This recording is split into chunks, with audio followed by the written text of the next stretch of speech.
Telangana BJP captain Ramachandra Rao తన టీంను ప్రకటించారు. దూకుడుగా ముందుకు వెళ్తున్నారు. ఆయన కార్యాచరణ ప్రణాళిక ఏంటి అన్న వివరాలు ఆయన మాటల్లోనే తెలుసుకునే ప్రయత్నం చేద్దాం.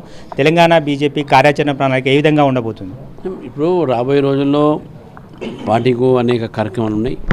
పార్టీతో పాటు ఎలక్షన్స్ జూబ్లీస్ ఉన్నాయి, లోకల్ బాడీ ఎలక్షన్స్ ఉన్నాయి, మళ్ళీ 2-3 ఏళ్ళలో మళ్ళీ ఎమ్మెల్యే అసెంబ్లీ ఎలక్షన్స్ వస్తాయి.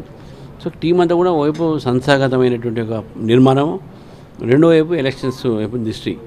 ఇప్పుడు కొంతమంది సంస్థ పొలిటికల్గా ఆర్గనైజేషన్ చూసుకుంటారు, కొంతమంది పొలిటికల్ వర్క్ కాంటెస్ట్ అవన్నీ ఉంటాయి.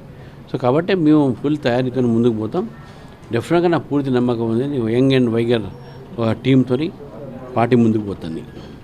టీం మొత్తం చూసుకుంటే సొంతగా రామచంద్రరావు మార్క్ లేదు, కేంద్ర మంత్రుల మార్క్ ఉంది అని చెప్పి ఒక ప్రచారం జరుగుతుంది. వాస్తవం ఉందంటారా? ఏమంతా బీజేపీ మార్క్ ఉందా లేదా చూడాలి. ఎవరు మార్క్ ఉండే అవసరం లేదు, బీజేపీ మార్క్, దట్స్ ఆల్. అదేవిధంగా ఈ తాజా రాజకీయ పరిణామాలు చూస్తుంటే గ్రూప్ 1 ఎగ్జామ్స్ సంబంధించి కోర్టు తీర్పుని ఏ విధంగా చూశారు? ఇది ప్రభుత్వం మీద చెంపపెట్టది.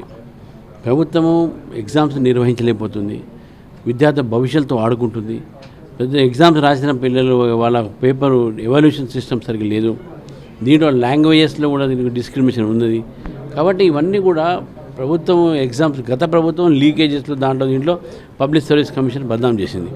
ఇప్పుడు వీళ్ళు పబ్లిక్ ఎగ్జామ్స్ పెట్టలేని పరిస్థితి ఉన్నదని చెప్పేసి గత అనేక సంవత్సరాల గ్రూప్ 1 ఖాళీ ఉన్నాయి పోస్టులు. మళ్ళీ ఎందుకు ఈ విధంగా చేస్తున్నారు అనేది అర్థం కావట్లేదు. కాబట్టి డెఫినెట్గా హైకోర్టు ఇచ్చినటువంటి సూచన ప్రకారం మంచి ఎగ్జామ్స్ రివాల్యూషన్ చేయాలి పేపర్స్. అదేవిధంగా ఒకవేళ కాకపోతే మళ్ళీ రీ ఎగ్జామ్ పెట్టమని అన్నారు.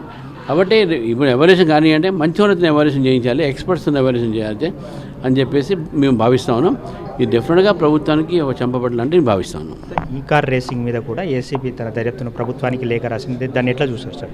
ప్రభుత్వానికి ఒక స్కామ్ జరిగినప్పుడు, ఒక అవినీతి జరిగినప్పుడు ఏసీబీ తన ఒక ఏదైతే నివేదిక ఉందో దాని ప్రకారం కొంతమంది తప్పు చేశారు, ఇన్ని కోట్ల రూపాయలు చేతులు మారినని చెప్తా ఉన్నారు. మరి దాని మీద అప్పుడు వాళ్ళ ఆరోపణ పడ్డ కొంతమంది అధికారులు, మంత్రులు ఉండే కాబట్టి శాంక్షన్ తీసుకోవాల్సిన అవసరం ఉన్నది. కాబట్టి ఆ శాంక్షన్ ఇప్పుడు ఇస్తే మళ్ళీ ఫర్దర్ ఇన్వెస్టిగేషన్ అవుతుంది దీని మీద. మనం చూసుకోవచ్చు, కొత్త టీంతో భవిష్యత్తు కార్యాచరణ ప్రణాళికతో ముందుకు వెళ్తానని చెప్పి తన టీంలో ఎవరి మార్కు లేదు, బీజేపీ మార్కు మాత్రమే ఉందని చెప్పి బీజేపీ రాష్ట్ర అధ్యక్షుడు రామచంద్రరావు చెప్తున్నారు. వీడియో జర్నలిస్ట్ శ్రీనివాస్ గౌడ్తో విక్రమ్, సాక్షి టీవీ, హైదరాబాద్.